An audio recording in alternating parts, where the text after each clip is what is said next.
That was released actually on the 9th of July, which is only about a month after Come On was released. Maybe they didn't want to take away from the first single. Hey, you. Yeah, you. Listening there. Don't go anywhere. The John LeBang Show's going to be right back. Just ask the hillbilly. That's right. Right after this. What about me? Maybe next time. Check out the new book from Derek Shelmerdine, Rock and Roll Unravelled. It tells the story of rock and roll from its roots right up until the mid-'70s punk. Rock and Roll Unravelled. Not just the music, but also the events that shaped the music. Rock and Roll Unravelled. It includes the backgrounds to recording sessions, singles, album releases, births, and deaths, epic concerts, and festivals. Rock and Roll Unravelled. Shelmerdine has made a painstaking effort to document pretty much every event that would prove significant in shaping popular music. Rock and Roll Unravelled. Purchase the book at www.rockandrollunraveled.com. Follow him at Twitter at R&R Unraveled, and look him up on Facebook at Rock and Roll Unraveled. Rock and Roll Unraveled. By author Derek Shelmerdine. Available now. If you are elderly, disabled, receiving SSI or Medicaid, and you have a medical need or require assistance with daily housework, shopping, grooming, medication, you may qualify for housekeeping at no cost. Call now. VIP Home Healthcare. 248-579-3805. VIP Home Healthcare. There when you need them. That's 248-579-3805. You're listening to the John LeBang Show. It's a hell of a good time, isn't it? I think of myself more as a song and dance man, you know. The only reason that we are still together is that the subtlety of delicate change in the music. Some of it's old, some of it's new, something borrowed, something brown. It's the sea of a band that wears makeup, and you've got snakes, and you've got guillotines, and you've got really hard rock, Detroit rock and roll. All those groups and people that started off when we were starting off are all still going. It's funny how many times rock and roll's been dead. Yeah, how many times people have said it's been dead, it just keeps coming back like a bloody phoenix. Rock and roll! If you look at their third single, that was actually a Lennon McCartney song. In the UK, their third single was I Want to Be Your Man. So I can imagine, but that wasn't released till November. So you can imagine if it was released in August, they would have pulled it in favour of the fact that they just managed to persuade the Beatles to give them a song, because that was a license to print money in the early 60s, a Lennon McCartney cover. Sure. You know, and it's interesting that they wanted to be the antithesis of the Beatles, yet they cover one of their songs. Absolutely.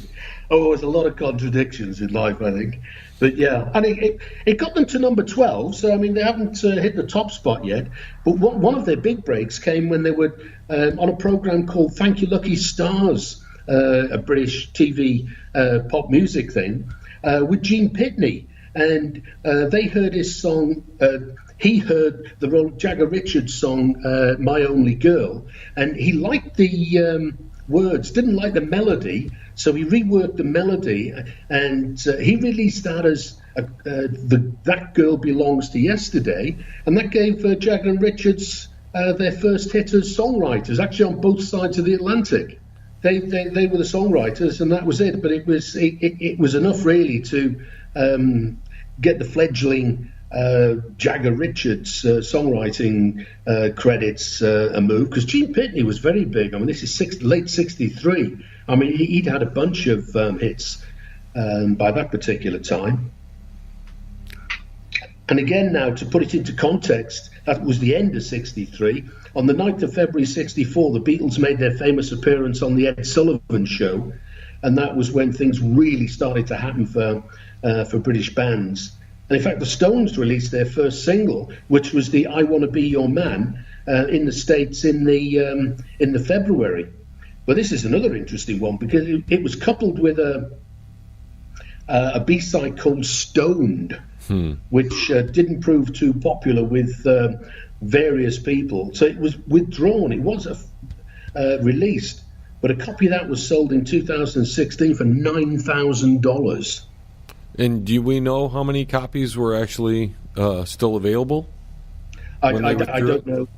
Yeah, there wouldn't be a lot, but they do come up every now and again. I was reading a a sort of train of a record collecting thing, and there was a discussion about this particular single, and it said, it does occasionally come up, and the last one that was on this particular thread was in 2016. But again, it's a good time to check out the attic for old vinyl 45s and LPs if they've been sitting up there for some years. Right, because you probably only paid, 45 cents to $1 back then for that 45? Oh, absolutely. That's a heck of a profit. Yeah, exactly. In fact, that's exactly what in the UK singles at that time were 6 shillings and 4 pence in what the Brits called old money, which is about a third of a pound. And so that would probably have been a little bit less than a dollar at that particular time. So, yeah, absolutely. So a good investment, I think, that. Damn right. But that was re-released, I Want to Be Your Man, with the Buddy Holly cover of Not Fade Away. And that got the Stones to number 48 on the American charts. And that was only a month later they did that. That's right, yeah. It was pulled very quickly because of the B-side. The whole idea. I think it was more of an issue in America than it was in the UK, though the BBC banned any kind of reference to drugs. But there was a lot of censorship going on right up until the middle end of the 60s. If the lyrics were even vaguely associated with sex or drugs, which is interesting to ponder on nowadays. But their first album in the UK came out in April of '64, and it was just called The Rolling Stones. It was mostly covers, but it included Tell Me, which was a Jagger Richard composition that actually was an early single in the States. But by '64, I mean, they're really motoring. They had their first tour in the June. That Tell Me single was released on the 12th of June, and that got them to number 24. So that was their first real hit. And then they had their first UK number 1 in the summer of '64, and that was still a cover. That was It's All Over Now. Which was a big thing back then. Everybody would cover everybody else. It's pretty normal, wasn't it? Oh, very much so. And particularly the British bands, they were all, because these are all covers of American R&B songs, basically, and blues songs. There wasn't an awful lot of songwriting going on. I mean, Billy Fury, one of the big British rock and roll stars, he wrote a lot of his own stuff. But by and large, certainly the bands at this time, they were all doing covers of American R&B songs. But I love this. The Christmas 1964, the Stones took out an ad in the New Musical Express, which was one of the big national music papers at the time. It's still going now. And this was the time when young men were starting to grow their hair long, and they took out an ad, and in the ad it shows a picture of them, and it says, "Happy Christmas to starving hairdressers and their families," which I thought was very, very generous of them. Yeah. Well, they think of the people that are losing money at Christmas because everybody's growing their hair. Absolutely. I still have my beautiful locks. Not many guys my age do. Absolutely. I can sympathise there because I've grown mine quite long as well.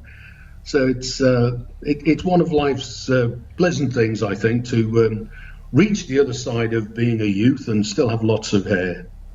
Yep, no doubt about that. We won't pick on the bald guys. No. So we got past Christmas with the Happy Christmas for starving hairdressers and their families. Now we're moving into 1965, right? That's right, and starts off pretty much with them falling out with the law.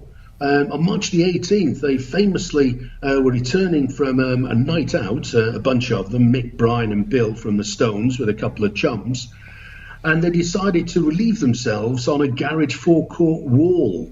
Now, the garage owner took a dim view of this, and he called the local bobbies, and Mick, Brian and Bill were actually fined for insulting behaviour.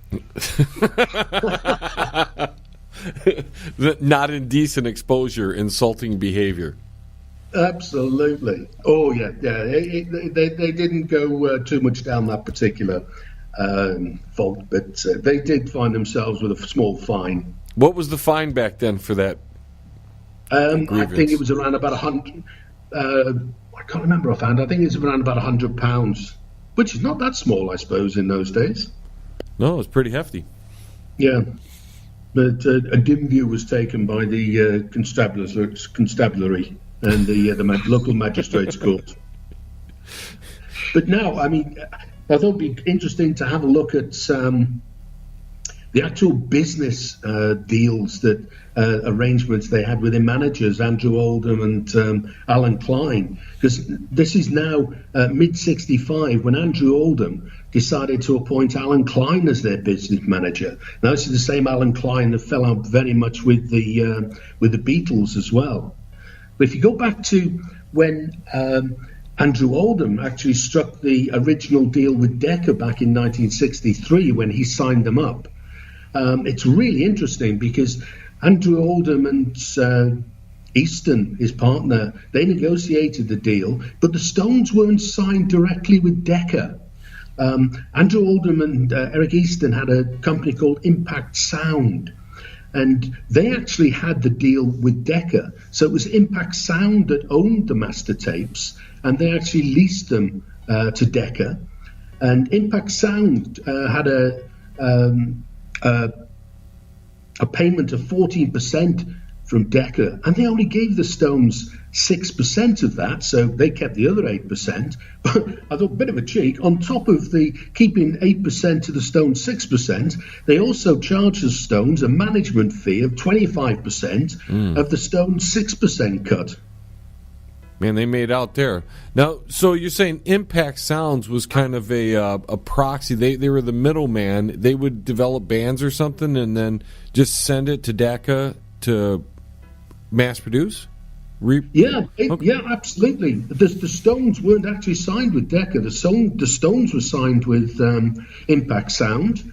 A very smart move on Andrew Oldham's part, because it meant that they owned the master tapes, so they owned the recordings, and this really comes back to bite the Stones later, because coming now to July '65, where we were when we picked this part up, that was when Andrew Oldham hired Alan Klein to be their business manager, because now Andrew Luke Oldham formed his own independent record label, Immediate Records, around this sort of time, and he had a lot of success with other artists on the record label, so he was focusing a lot of his attention on that, and that's why he brought Alan Klein in. But Klein actually then negotiated a new deal with Decca. He cut Eric Easton out completely, so Easton naturally sued him. But now with Klein's deal, the band got 7% and Impact Sound got 7% without any 25% of the Stones cut. But he also set up Gideon Music to actually administer the songs. So what happened basically was when Andrew Luke Oldham sold out, and he sold out because in '67 Mick and Keith got themselves into a drugs bust, and Andrew Oldham decided that he didn't want to get caught up in this, so he fled off to America and left Alan Klein to sort it all out. He did actually get involved. He was involved in the organisation of Monterey, Andrew Oldham, while he was in America, so it wasn't all that bad. But by the end of '67, he'd sold out to Alan Klein. So the whole Impact Sound thing was now owned by Alan Klein. That's why Alan Klein owns the rights to all of the Rolling Stones 1960s back catalogue. And he makes good money off that. Oh, absolutely. I mean, the Stones did take him to court and lost. I mean, that is a salutary tale for any young band to really understand how their management contracts work. Yeah, it's a tough business out there. And back then, you had less information as the artist than you do now, and you still can make mistakes today. So, exactly. anybody listening that's in a band, you can learn something by just listening to what's going on right here. Oh, absolutely. I mean, the Stones weren't actually aware that they were having